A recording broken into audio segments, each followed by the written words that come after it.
ವಿಜೇಂದ್ರ ವಿರುದ್ಧ ಕೊನೆ ವಾರ್ಗೆ ಧುಮುಕಿದಂತ rebels team ದಿಲ್ಲಿಯಲ್ಲಿ ಕೊನೆ ಸಭೆ ಮಾಡಿದೆ. ಇದರ ಜೊತೆಗೆ ಬಿಎಲ್ ಸಂತೋಷ್, ಜೆಪಿ ನಡ್ಡಾ ಅವರನ್ನ ಭೇಟಿಯಾಗಿ ಏನ್ ದೂರು ಕೊಟ್ಟಿದ್ದಾರೆ. ಹಾಗಾದ್ರೆ ಬಿಎಲ್ ಸಂತೋಷ್ ಅವರನ್ನ ಭೇಟಿಯಾಗಿ ಕೊಟ್ಟಂತ ದೂರಿನ ನಂತರದಲ್ಲಿ ವಿಜೇಂದ್ರ ಕುರ್ಚಿಯ ಕೆಳಗೆ ಟೈಮ್ ಬಾಂಬ್ ಫಿಕ್ಸ್ ಆಯ್ತಾ? ಇದರ ಜೊತೆಗೆ ತಾಕತ್ತಿದ್ರೆ ಬದಲಾಯಿಸಿ ಅಂತ ಯತ್ನಾಳ್ ಟೀಮ್ಗೆ ಸವಾಲ್ ಹಾಕಿದ್ ಯಾರು? ಆ ಡೀಟೇಲ್ಸ್ ಎಲ್ಲಿದೆ ನೋಡಿ. ರಾಜ್ಯಾಧ್ಯಕ್ಷರ ವಿಚಾರದಲ್ಲೂ ಕೂಡ ಕೆಲವು ಹಿರಿಯರು ಅವರ ಅಪೇಕ್ಷೆಯನ್ನು ಕೂಡ ವ್ಯಕ್ತಪಡಿಸ್ತಾ ಇದ್ದಾರೆ. ಎಲ್ಲದೂ ಕೇಂದ್ರದ ವರಿಷ್ಠರು ಗಮನಿಸ್ತಾ ಇದ್ದಾರೆ. ಎಲ್ಲವೂ ಕೂಡ ಒಳ್ಳೆಯದಾಗ್ತದೆ, ಸುಖಾಂತಿ ಆಗ್ತದೆ ಅನ್ನೋ ವಿಶ್ವಾಸ ನನಗಿದೆ. ರಾಜಕಾರಣದಲ್ಲಿ ಹರೀಶ್ ಚಂದ್ರನ ಹುಡುಕಲ್ಲ ನಾನು. ನನ್ನನ್ನು ಸೇರಿ ನನ್ನ ಬಗ್ಗೆನೂ ಈ ರೀತಿ ಭಾವನೆಗಳು ಯಾರಿಗಾದರೂ ಇರಬಹುದು. ಎಲ್ಲವೂ ಏನೇನು ಡ್ಯಾಮೇಜ್ ಆಗಬೇಕೋ ಸಾಕಷ್ಟು ಆಗಿದೆ. ಇನ್ನೊಂದು ವಾರ 8 ದಿನದಲ್ಲಿ ಏನು ರಾಜ್ಯದ ಅಧ್ಯಕ್ಷ ಯಾರಾಗ್ತಾರೆ ಅಂತೇಳಿ ಉತ್ತರ ಸಿಗ್ತದೆ. ಅದಾದ ನಂತರದಲ್ಲಿ ಎಲ್ಲವೂ ಕೂಡ ಸರಿ ಹೋಗ್ತದೆ ಅಂತ ಕಾಣ್ತದೆ. ಒಂದು ಕುಟುಂಬದಲ್ಲಿ ಎಷ್ಟೋ ಸಮಸ್ಯೆಗಳು ಬರ್ತವೆ, ಪಕ್ಷದಲ್ಲಿ ಬರಲ್ವೇ? ಆದ್ದರಿಂದ ಸಹಜವಾಗಿ ಆಗುತ್ತೆ. ಇದಕ್ಕೆ ಬೇಗ ತೆರೆ ಎಳೀತಕ್ಕಂಥ ಕೆಲಸ ಆಗುತ್ತೆ. ಮುಗಿದೇ ಬಿಡತ್ತೆ. ಇನ್ನೇನು ಒಂದು ವಾರದಲ್ಲಿ ಎಲ್ಲವೂ ಮುಗಿದೇ ಬಿಡತ್ತೆ. ಬಿಜೆಪಿಯಲ್ಲಿರೋ ಎಲ್ಲಾ ಸಮಸ್ಯೆಗಳು ಮುಗಿದೇ ಬಿಡತ್ತೆ. ಯಾವ ಬಣಾನೂ ಇರಲಿ, ಯಾರ ಬಂಡಾಯವೂ ಇರಲ್ಲ ಅಂತ ಬಿಜೆಪಿ ರಾಜ್ಯಾಧ್ಯಕ್ಷ ಬಿವೈ ವಿಜಯೇಂದ್ರ ಸಾರಿ ಹೇಳಿದ್ರು. ಆದ್ರೆ ಎಲ್ಲವೂ ಮುಗಿದೇ ಬಿಡತ್ತೆ ಅಂತ ವಿಜಯೇಂದ್ರ ಯಾವ್ಯಾವಾಗ ಹೇಳ್ತಾ ಬಂದ್ರು, ಆಗೆಲ್ಲ ಇನ್ನಷ್ಟು ಕೆರಳಿ ಕೆಂಡಾಮಂಡಲ ಆಗ್ಬಿಡ್ತಿದ್ರು ರೆಬಲ್ಸ್ ಟೀಮ್. ಭ್ರಷ್ಟಾಚಾರ ರಹಿತ, ಕುಟುಂಬ ಶಾಹಿ ರಹಿತ, ಹಿಂದುತ್ವದ ಪರವಾಗಿರುವಂಥ ನಾಯಕತ್ವ ಕರ್ನಾಟಕ ಕೊಡಿ ಸಾಕು. ಯಡಿಯೂರಪ್ಪ ಕುಟುಂಬ ಸಾಕಷ್ಟು ಲೂಟಿ ಮಾಡ್ಯಾರ, ನಕಲಿ ಸಹಿ ಮಾಡ್ಯಾರ. ಮತ್ತು ಡಿ ಕೆ ಶಿವಕುಮಾರ್ ಅವರ ಶಾಮೀಲಾಗಿ, ಸಿದ್ದರಾಮಯ್ಯ ಶಾಮೀಲಾಗಿ ಕರ್ನಾಟಕದಲ್ಲಿ ಬಿ ಜೆ ಪಿಯನ್ನು ಮುಣುಗಿಸ್ಲಾಕತ್ತಾರ. ಅದಕ್ಕೆ ಈ ಕುಟುಂಬದಿಂದ ಬಿ ಜೆ ಪಿ ಮುಕ್ತ ಮಾಡೋದು ಹೊಂಟಿದೆ. ಬಿಎಸ್ವೈ ಮುಕ್ತ ಬಿಜೆಪಿ, ಬಿಎಸ್ವೈ ಕುಟುಂಬದಿಂದ ಮುಕ್ತವಾದ ಬಿಜೆಪಿ, ಇದು ಯತ್ನಾಳ್ ಟೀಮಿನ ಅಜೆಂಡಾ ಆಗಿದೆ.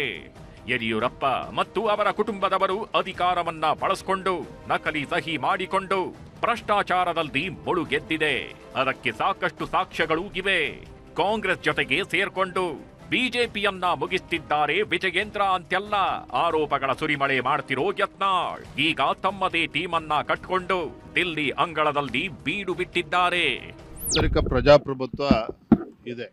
ಬಹುಶಃ ಯಾವುದೇ ಒಂದು ರಾಜಕೀಯ ಪಕ್ಷ ಇಷ್ಟೊಂದು ವ್ಯವಸ್ಥಿತವಾಗಿ ಸಂಘಟನೆ ಚುನಾವಣೆ ನಡೀತದೆ ಅಂದರೆ ಅದು ಬಿಜೆಪಿಯಲ್ಲಿ ಮಾತ್ರ. ನಮ್ಮ ಕೇಂದ್ರದ ವರಿಷ್ಠರು ನಿರ್ಧಾರ ಮಾಡಿದ್ದಾರೆ, ಅದರಂತೆ ಎಲ್ಲವೂ ಕೂಡ ನಡೀತಾ ಇದೆ. ಕಳೆದ 1 ವರ್ಷದ ಅವಧಿ ನಾನು ಯಾವ ರೀತಿ ಕೆಲಸ ಮಾಡಿದ್ದೇನೆ ರಾಜ್ಯದ ಅಧ್ಯಕ್ಷನಾಗಿ ಅಂತೇಳಿ ರಾಜ್ಯದ ಜನತೆಗೂ ಕೂಡ ಗೊತ್ತಿದೆ, ನಮ್ಮ ಕಾರ್ಯಕರ್ತರಿಗೂ ಕೂಡ ಗೊತ್ತಿದೆ, ನಮ್ಮ ಪಕ್ಷದ ಹಿರಿಯರಿಗೆ, ಶಾಸಕರು ಕೂಡ ಗೊತ್ತಿದೆ, ಎಲ್ಲರೂ ಕೂಡ ಗೊತ್ತಿದೆ. ಹಾಗೆ ನನಗೆ ಸಂಪೂರ್ಣ ವಿಶ್ವಾಸ ಇದೆ. ಎಲ್ಲರ ಸಹಕಾರದಿಂದ ರಾಜ್ಯದ ಅಧ್ಯಕ್ಷನಾಗಿ ಮುಂದುವರಿತೇನೆ, ಪಕ್ಷವನ್ನು ಬಲಪಡಿಸ್ತಕ್ಕಂಥ ಕೆಲಸ ಮಾಡ್ತೇನೆ ಅನ್ನುವ ಸಂಪೂರ್ಣ ವಿಶ್ವಾಸ ನನಗಿದೆ. ಇದೇ ಮಾತು ಈಗ ಯತ್ನಾಳ್ ಟೀಮಿನವರ ಎದೆಯಲ್ಲಿ ಅಗ್ನಿ ಪರ್ವತವನ್ನೇ ಸೃಷ್ಟಿಸಿಬಿಟ್ಟಿದೆ. ಬಿಜೆಪಿ ರಾಜ್ಯಾಧ್ಯಕ್ಷನಾಗಿ 1 ವರ್ಷ ಯಶಸ್ವಿಯಾಗಿ ಕಂಪ್ಲೀಟ್ ಮಾಡಿದ್ದೇನೆ, ಮುಂದೇನು ನಾನೇ ಮುಂದುವರಿತೀನಿ, ಆ ವಿಶ್ವಾಸ ನನಗೆ ಇದೆ ಅಂತ ಅದ್ಯಾವಾಗ ವಿಜಯೇಂದ್ರ ಹೇಳಿದ್ರು, ರೆಬಲ್ಸ್ ನಾಯಕರು ಸಿಡಿದು ಬಿಟ್ಟಿದ್ರು. ಹೈಕಮಾಂಡ್ ನಾಯಕರನ್ನ ಭೇಟಿ ಮಾಡಿ ವಿಜಯೇಂದ್ರ ವಿರುದ್ಧ ಆರೋಪಗಳ ಪಟ್ಟಿ ಸಲ್ಲಿಸಿದ್ರು. ಯಾವುದೇ ಕಾರಣಕ್ಕೂ ವಿಜಯೇಂದ್ರ ಮತ್ತೆ ರಾಜ್ಯಾಧ್ಯಕ್ಷ ಆಗಬಾರದು ಅಂತ ಹೈಕಮಾಂಡ್ ನಾಯಕರಲ್ಲೂ ಮನವಿ ಮಾಡಿದ್ರು ರೆಬಲ್ಸ್ಗಳು. ಹೈಕಮಾಂಡ್ ಭೇಟಿ ಅಸನೇ ಭೇಟಿ ಇದು ಪ್ರಮುಖರ ಭೇಟಿಯಾಗಿದ್ದೇವೆ. ನಾವು ಈ ಕೊನೆ ಹಂತದಿಂದ ನಾವು ಈ ಮಾಧ್ಯಮ ಮುಂದೆ ಬಂದು ನಾವು ನಮ್ಮ ಸನ್ಮಾನ್ಯರು ಈಗ ಕೆಲವೊಬ್ಬರು ತಮ್ಮ ಹತಾಶೆ ಭವನದ ಮಾತಾಡ್ತಾರಲ್ಲ, ಆ ಟೈಪ್ ಮಾತಾಡುವಂಥ ಸನ್ನಿವೇಶ ಇಲ್ಲ. ನಾವು ಈಗಾಗಲೇ ನಮ್ಮೆಲ್ಲ ಹೈಕಮಾಂಡ್ ಮನವಿ ಮಾಡಿಬಿಟ್ರೆ ಅವ್ರ ಕೊನೆಯ ತೀರ್ಮಾನ ಏನು ತೊಗೊಂಡ್ರೆ ಅದನ್ನ ತಲೆಬಾಗಿ ನಾವು ಸ್ವೀಕಾರ ಮಾಡ್ತೀವಿ. ನಾ ಯತ್ನಾಳ್ ಕೇಳಿ ನಮಗಂತ ಇಲ್ಲ, ಯತ್ನಾಳ್ ಹೇಳ್ತಾರೆ, ಅವರ ಬಾಯಿ ಕೇಳಿ ಒಳ್ಳೇದು. ಎಲ್ಲವೂ ಮುಗಿದಿದೆ. ಯಾರ್ಯಾರನ್ನ ಭೇಟಿ ಮಾಡಬೇಕಿತ್ತು, ಯಾರಿಗೆ ಏನೇನ್ ಹೇಳಬೇಕಿತ್ತು, ಯಾರಿಗೆಲ್ಲ ದೂರು ಕೊಡಬೇಕಿತ್ತು, ಎಲ್ಲವನ್ನೂ ಮಾಡಿಯಾಗಿದೆ ರೆಬಲ್ಸ್ ಟೀಮ್. ಬಿಜೆಪಿಯ ಹಿರಿಯ ನಾಯಕ, ರಾಷ್ಟ್ರೀಯ ಅಧ್ಯಕ್ಷ ಜೆಪಿ ನಡ್ಡಾ ಅವರನ್ನು ಭೇಟಿ ಮಾಡಲಾಗಿದೆ. ಬಿಎಲ್ ಸಂತೋಷ್ ಅವರನ್ನು ಭೇಟಿ ಮಾಡಿಯಾಗಿದೆ. ಹೀಗೆ ದಿಲ್ಲಿಯಲ್ಲಿರೋ ಹಿರಿಯ ನಾಯಕರನ್ನ ಭೇಟಿ ಮಾಡಲಾಗಿದ್ದು, ವಿಜಯೇಂದ್ರ ಬಿಟ್ಟು ಬೇರೆಯವರನ್ನ ರಾಜ್ಯಾಧ್ಯಕ್ಷರನ್ನಾಗಿ ಮಾಡಬೇಕು ಅಂತ ಮನವಿ ಮಾಡಿದ್ದಾರೆ. ಅದರಲ್ಲೂ ರೆಬಲ್ಸ್ ಟೀಮ್ನಲ್ಲಿರೋ ನಮ್ಮಲ್ಲೇ ಒಬ್ಬರನ್ನ ರಾಜ್ಯಾಧ್ಯಕ್ಷರನ್ನಾಗಿ ಮಾಡಬೇಕು ಅನ್ನೋ ಬೇಡಿಕೆಯನ್ನು ಇಟ್ಟಿದ್ದಾರೆ.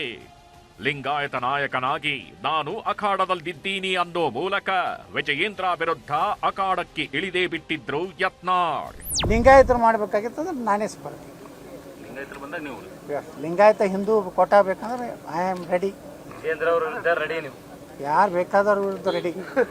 ಯತ್ನಾಳ ಮುಖ್ಯಮಂತ್ರಿ ಆಗ ಸಾಮಾನ್ಯ ಜನರಿಗೆ ಹೋಗಿ ಕೇಳ್ರಿ ಹೇಳ್ತಾರೆ. ಯಾಕೆ ಹೇಳ್ತಾರ? ಈ ಮನುಷ್ಯ ಬಂದ್ರೆ ಕೆಲಸ ಮಾಡ್ತಾನಪ್ಪ, ರೊಕ್ಕ ತಿಂದು ದುಡ್ಡು ತಿಂದು ದುಬೈ ಇದರ ಕುವೈತ್ನಾಗ ಆಸ್ತಿ ಮಾಡುವಂತ ಯೋಗ್ಯ ನನ್ನ ಮಗ ಅಲ್ಲ ಜನರಿಗೆ ಬಿಡ್ತದೆ. ಇನ್ನು ಈ ಸಲಾನು ನಾನೇ ರಾಜ್ಯಾಧ್ಯಕ್ಷ ಆಗ್ತೀನಿ.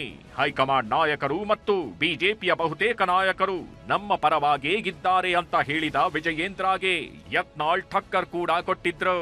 ನಾವು ನೋಡ್ತೀವಿ, ಆಂತರಿಕ ಪ್ರಜಾಪ್ರಭುತ್ವ ಆಗಿದೆ, ಯಾರು ಯಾರ ಪರಾಗಿದ್ದಾರೆ ಅನ್ನೋದು ಗೊತ್ತಾಗತ್ತೆ ಅಂತ ಟಾಂಗ್ ಕೊಟ್ಟಿದ್ರು. ನಮ್ಮ ಬಣದಿಂದ ಜಾತಿವಾರ ಯಾರಿಗೆ ಪಕ್ಷ ಹಿಂದುಳಿದವ್ರು ಮಾಡಿದ್ರೆ ಇವರು, ದಲಿತರು ಮಾಡಿದ್ರೆ ಇವರು, ಲಿಂಗಾಯತರಾದ್ರೆ ಇವರು, ಹಿಂಗೊಂದು ನಾವು ಕೋಷ್ಟಕ್ಕೆ ಹಾಕೊಂಡಿವಿ. ಅದ್ರ ಪ್ರಕಾರ ಮಾಡ್ತೀವಿ.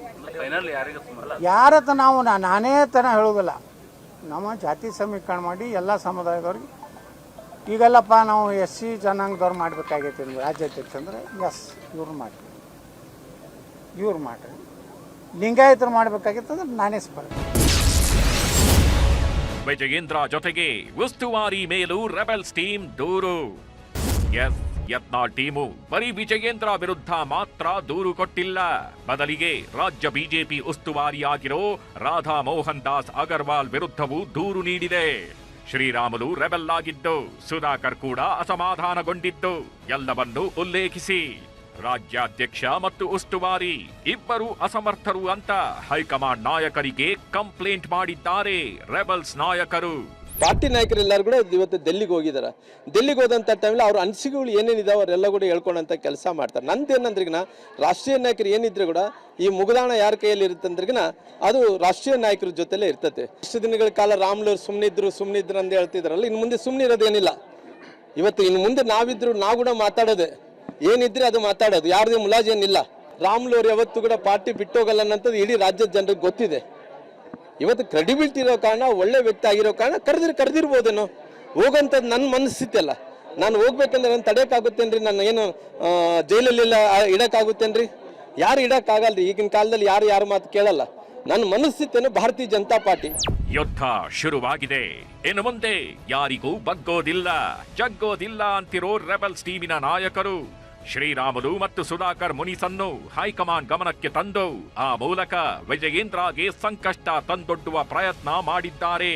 ಇದ್ದ ವಿಜಯೇಂದ್ರ ಕೂಡ ರೆಬೆಲ್ಸ್ ನಾಯಕರ ವಿರುದ್ಧ ಹೈಕಮಾಂಡ್ಗೆ ದೂರು ನೀಡಿದ್ರಿಂದ ಆ ಕಡೆ ವಿಜಯೇಂದ್ರ ದೂರು, ಈ ಕಡೆ ರೆಬೆಲ್ಸ್ ದೂರು, ಎರಡೂ ಕಡೆಯವರ ದೂರುಗಳನ್ನ ನೋಡಿ ಬಿಜೆಪಿ ಹೈಕಮಾಂಡ್ ತಟಸ್ಥ ನಾಯಕನನ್ನ ರಾಜ್ಯಾಧ್ಯಕ್ಷರನ್ನಾಗಿ ಮಾಡುತ್ತಾ ಅನ್ನೋ ಪ್ರಶ್ನೆಯೂ ಹುಟ್ಟುಕೊಳ್ತಿದೆ.